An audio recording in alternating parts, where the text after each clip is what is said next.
Congressman, are you ready? I think so. Okay, great. Well, good morning, and thank you so much for joining us. We really appreciate the opportunity to speak with you today. I wanted to start with the latest news. President Trump tweeted this morning that transgender people will not be allowed or accepted into the military. You are a military veteran yourself. How do you feel about him rolling back what the Obama administration implemented just a year ago?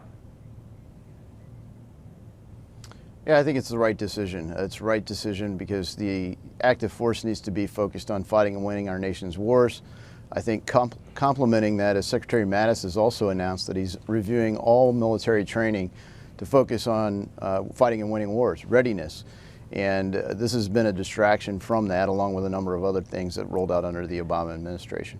You know, for many years, it appeared that lesbian and gay men served in the military. It was don't ask, don't tell, and then they were allowed to serve openly. Did you also oppose gays and lesbians serving in the military? Well, when I was in the military, the policy was don't ask, don't tell. And by the time I had left, that policy had become counterproductive because you had people that were supposed to deploy who were saying, whether they were or not, hey, you know, I'm supposed to deploy here soon. I just want to let you know I'm gay. And then you had like a week to get them out of the Army. So the policy was being gamed by folks then. So for readiness reasons and for other reasons, and frankly for sentiments in the country, that changed. And what you see under Obama is he tried to get out ahead of the country on a lot of things. So whether, I mean, all sorts of agendas, that's why he had to admit that he was trying to govern by a cell phone and a pen. And the Congress is the people's house.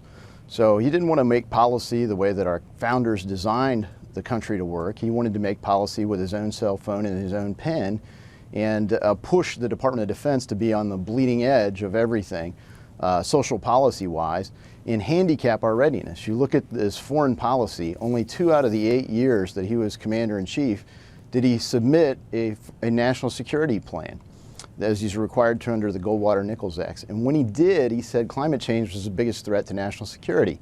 I don't know how many combat brigades we need to launch at climate change. That's also another focus that the DOD, we do all sorts of things with the federal government, with federal policy, with respect to climate, whatever side of the issue you're on.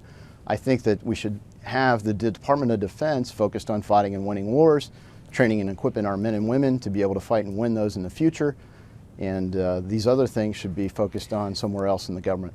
And I wanted to ask you one more question about it, because I have interviewed at least one person who was transgender who did serve in the military and felt that she served honorably. So are you telling me that you support that no transgender person should be allowed to remain in the military or to serve in the military in any capacity?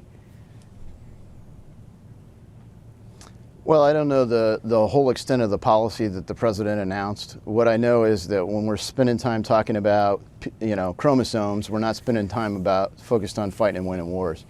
And I genuinely appreciate people that want to serve for all sorts of reasons. There's people that love our country, as I do, and want to serve regardless of what's going on in their personal life or their own personal medical conditions. And I don't want to take anything away from her service or his service, however that situation rolled out for the person you're referring to. But I think that the focus really does have to be on fighting and winning wars for the Department of Defense. Also, the big hot topic today, health care. The Senate has moved ahead with debate, but so far they have not been able to pass any type of bill to repeal and replace Obamacare. I know that you all in the House passed a bill, but the Senate is not going to pass the bill that the House passed. Your predecessor, Speaker John Boehner, has said recently, he was caught on a videotape stating that they're never going to repeal and replace Obamacare. Do you agree with that? Well, I'm optimistic that we will. It is, frankly, to say that it's a repeal, though, I would agree that this is not a repeal. It is an amendment. The bill that passed the House is an amendment. Frankly, it spends more on Medicaid than we're spending today. It spends more on Medicaid than President Obama said he wanted to spend on Medicaid expansion when he launched the program. It spends far less than what it's supposed to cost on the current trajectory it's on, but the path that he promised people that it would cost got 0 Republican votes. And this compromise, which is somewhere in between what it's actually projected to cost and what it's, what was told to us that it was going to cost, I think that we can find a way to do that in the Senate. It wasn't easy to get done in the House, so I've watched patiently, or sometimes very impatiently, as they've wrestled to get to where they are today. I'm optimistic they're going to find a way to get something through the Senate, but if they're not, I do support putting on President Trump's desk the same bill that was on President Obama's desk, which is a clean repeal.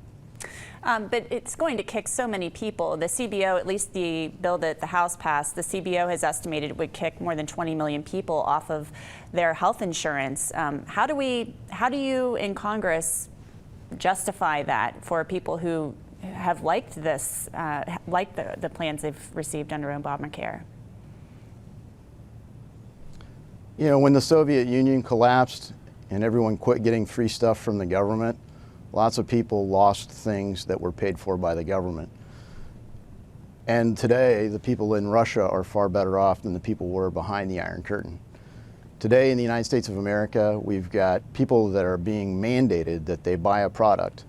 And oddly enough, when it's not against the law for them to choose to not buy the product, fewer of them buy the product. Now, having said that, there are people that like some features of the program. And when you look at the features that they like, many of those are incorporated in the Republican plan that passed the House.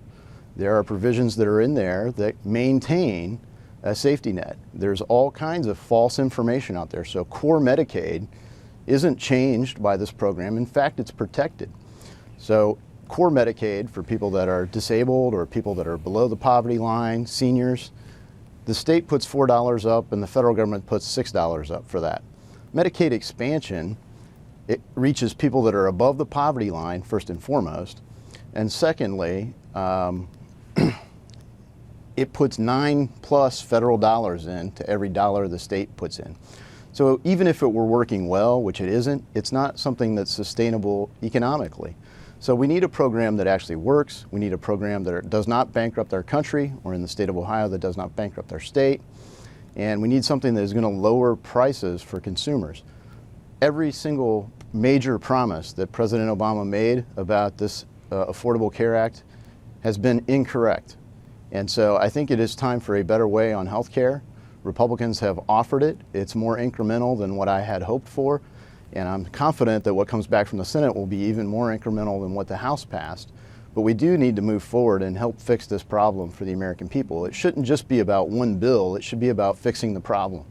And you're confident the problem can be fixed while still getting health insurance and coverage to the people who need it? I'm absolutely confident. If you look at we won the Cold War with freedom and free markets. We didn't win it by doing what the Soviets did with redistributive programs. We won it because we made things accessible through markets. I mean, when I met people who came across to West Berlin from East Berlin in their first hours of freedom, they weren't stunned at the great government programs. They were stunned that they could go to supermarkets that were open at night and the shelves were stocked and they had fresh milk and you didn't have to be one of the special people to get it. We're looking at a system that people are pushing for in single payer that would do to America what is being done to this infant, Charlie Gard, in the UK. If it is the government is the giver of your rights, the government can be the depriver of your rights. Here, the parents don't have a choice. The infant's too young to have a choice. The child is deemed to be the ward of the state. The state is the decider. In America, we need to be all about freedom and free markets. That has changed the world. It has made America the world's land of opportunity, and I think we can do that for healthcare. Do you believe that you all, the House, the Senate, are going to be able to get any type of tax reform or tax cuts passed this year? Obviously, we're inching toward 2018. That will be an election year. That is a lot of what people who sent people like you to Congress are banking on. If it doesn't happen, what do you think is going to happen? Do you think you're going to be able to pass it? I'm confident we're going to be able to pass some form of tax reform. I'm also confident that that's going to be more incremental than what we were expecting. So, you know, when I first got here last year, Speaker Ryan was rolling out a plan that came to be known as the Better Way, better.gop online, and tax reform is one of the components of that. And what I saw was people celebrating the work that Chairman Kevin Brady, Chairman of the Ways and Means, had done, and the committee. And then after the election, I saw people being a little more candid and saying, you know, Chairman, that tax plan you've got, I've got a concern about how this works or that works. And because it had become more real, like whatever we pass will become law. And so I think that's making a lot of our policy goals and objectives be more incremental as we go in. So some of the big ambitious ideas that are in tax reform, people are still fighting hard to get. But I think it'll be, you know, more incremental than what we have been shooting for. But I do believe we're going to deliver a win, and we'll do it in calendar year 2017. Okay. And then I wanted to ask you about President Trump's criticism of his Attorney General, Jeff Sessions. Obviously, we know that Jeff Sessions was one of the first people to come out and support President Trump. Do you think his criticism of Attorney General Sessions has been fair? And do you think that Sessions should remain in that office? Well, I hope that they work through their differences. I was surprised when Jeff Sessions recused himself in the matter relating to investigating Russia involvement in our elections and President Trump's potential involvement in that, particularly given that there's no evidence of a crime that's been committed so far. So to me, it seemed like he was a little premature there, but it seemed like the timing for that criticism would have been right around the time of the decision by Jeff Sessions. I do know that there's been no more loyal and early stage supporter than Jeff Sessions. So I like them both. I hope they work through it. I think Jeff Sessions is a great Attorney General. All right. Well, thank you so much, Congressman Warren Davidson. We really appreciate your time.